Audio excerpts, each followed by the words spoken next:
Shalom and good evening. This is TV7 Israel News broadcasting to you from Jerusalem. And in today's top stories, following reports of an aerial assault targeting a Syrian military position in the eastern part of the war-torn country, which Syrian military sources attributed to the United States coalition, a U.S. official alleged that it was Israel that had conducted the airstrikes near the Syrian-Iraqi border, rejecting any American involvement.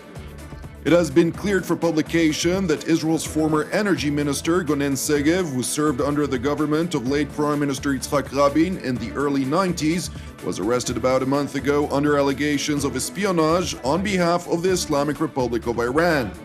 The chief of the Islamic Republic's Revolutionary Guards claims his country has no plans to increase the range of its ballistic missiles. Following reports of an aerial assault targeting a Syrian military position in the eastern part of the war-torn country, which Syrian military sources attributed to the United States coalition, a U.S. official alleged that it was Israel that had conducted the airstrikes near the Syrian-Iraqi border, rejecting any American involvement. A Syrian army commander revealed following the attack that drones had bombed positions of Iraqi factions along Syria's eastern border region, referring to the Iraqi mobilization forces fighting along Assad's army, a Shiite militia alliance that operates under the directives of the Quds Force, the elite arm of Iran's Revolutionary Guards. According to the Syrian Observatory for Human Rights, some 40 militants were killed as a result of the attack.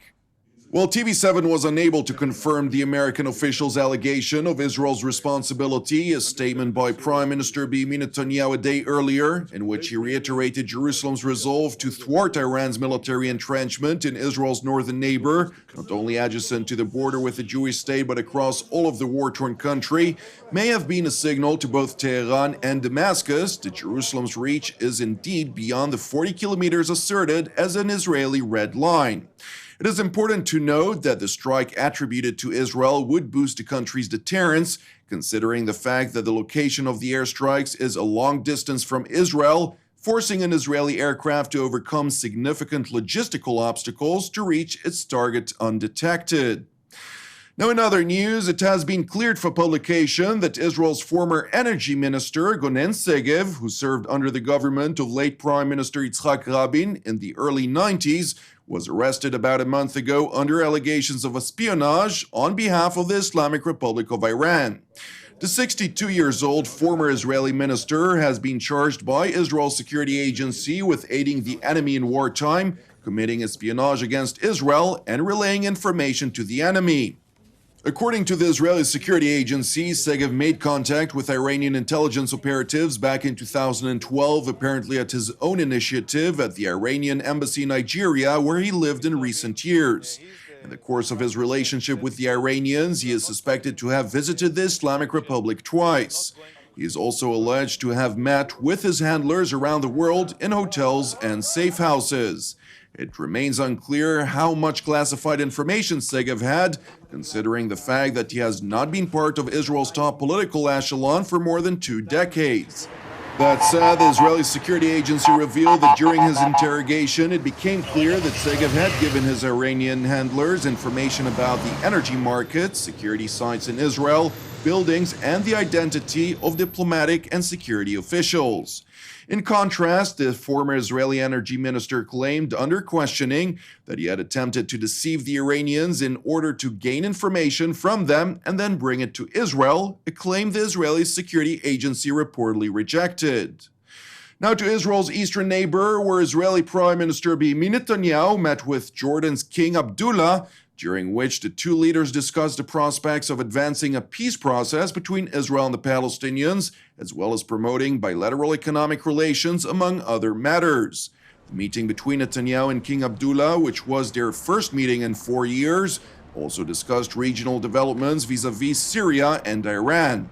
The office of the King of Jordan said following the meeting that it had been agreed to examine a number of economic issues, including an agreement to consider lifting obstacles to Jordanian exports to the West Bank. The Israeli Prime Minister's Bureau, on its part, also released a statement following the meeting in which it underscored Netanyahu's commitment to the Jordanian king to maintain the status quo at the holy sites in Jerusalem. The meeting between Prime Minister Netanyahu and King Abdullah came just 3 days after Jordan reportedly decided not to name a new envoy to the Islamic Republic of Iran after recalling the kingdom's ambassador Abdullah Abu Ruman from Tehran. The Jordanian decision was made at the backdrop of warming relations between the Hashemite kingdom and its southern neighbor Saudi Arabia, which is embroiled in a violent regional rivalry with the Islamic Republic. In an official statement made last month by Foreign Minister Ayman Safadi, the Jordanian top diplomat condemned any threats directed towards Saudi Arabia, which he defined as threats against Jordan as well. The growing Jordanian support toward its southern neighbor has been reciprocated, as Saudi King Salman called for an aid meeting last week to look into ways to help Jordan deal with the economic crisis in the kingdom, which had led to riots following an attempt to raise taxes. During the meeting, which was held on Sunday, it was decided that Saudi Arabia, the United Arab Emirates, and Kuwait would offer Jordan financial aid amounting to $2.5 billion. Now to Iran, where the head of the Islamic Republic's Revolutionary Guards claimed his country has no plans to increase the range of its ballistic missiles. In a statement quoted by Iran's Tasnim news agency, Major General Muhammad Ali Jafari claimed that the current range of the Islamic Republic's ballistic missiles was enough to protect Iran, as its reach of 2,000 kilometers could reach most of Tehran's enemies, including Israel, Saudi Arabia, Jordan, and Egypt. While General Jafari claimed that the current Iranian policy does not seek to increase the range of its missiles, even though the Islamic Republic has the scientific ability to do so, it will continue to bolster its current capabilities to assure Tehran's capacity to both protect itself as well as assist its regional partners. Now to France, where police prevented 2 boats which were planning to join a flotilla to the Gaza Strip from docking along the Seine River in Paris as it began its journey toward the Hamas-run Palestinian enclave in an attempt to break Israel's naval blockade. Leaders of the French Communist Party and representatives of the Greens joined dozens of demonstrators waving Palestinian flags and chanting anti-Israeli slogans as they gathered by the Seine to greet 2 of the 4 flotilla boats as they passed through Paris, escorted by French river police. After blocking the flotilla, which a French official dubbed as a charade of provocation, demonstrators accused French authorities of collaborating with the crimes they claimed that Israel had committed in Gaza. Il a passé des heures là-bas avant de pouvoir repartir, et là, il ne peut pas débarquer, même symboliquement. Une fois de plus, le gouvernement français fait part sur la question israélo-palestinienne, malheureusement, d'un soutien en réalité au gouvernement Netanyahu, alors même que celui-ci bafoue toutes les résolutions de l'ONU, a une politique de colonisation vis-à-vis de la Palestine, et même de massacre de civils depuis quelques mois. Donc voilà, c'est incompréhensible et c'est pour tout dire révoltant. Voilà, je suis révolté. Meanwhile, in the Gaza Strip, Palestinian Islamists vowed to continue to use incendiary kites and balloons as part of what they termed the resistance against the Zionist entity. Over the course of the last 24 hours, more than 20 fires were caused by incendiary kites, burning large swaths of territory next to Israeli communities before firefighters were able to contain the flames.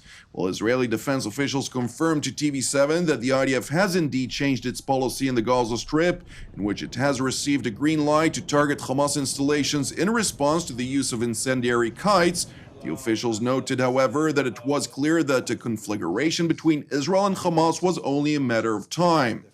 The warning of an imminent escalation in Gaza was also voiced by UN Secretary General Antonio Guterres, who said that the Gaza Strip was on the verge of war and had witnessed the most serious escalation since 2014. Guterres gave a report to the UN Security Council in which he condemned moves by both Israel and the Palestinians, attributing responsibility to both sides for what he termed the dangerous situation. Thank you for watching us. Keep praying for the peace of Israel and the peace of Jerusalem. I'm Jonathan Hassan. Have a Erev Tov, and we will see you again tomorrow at the same time.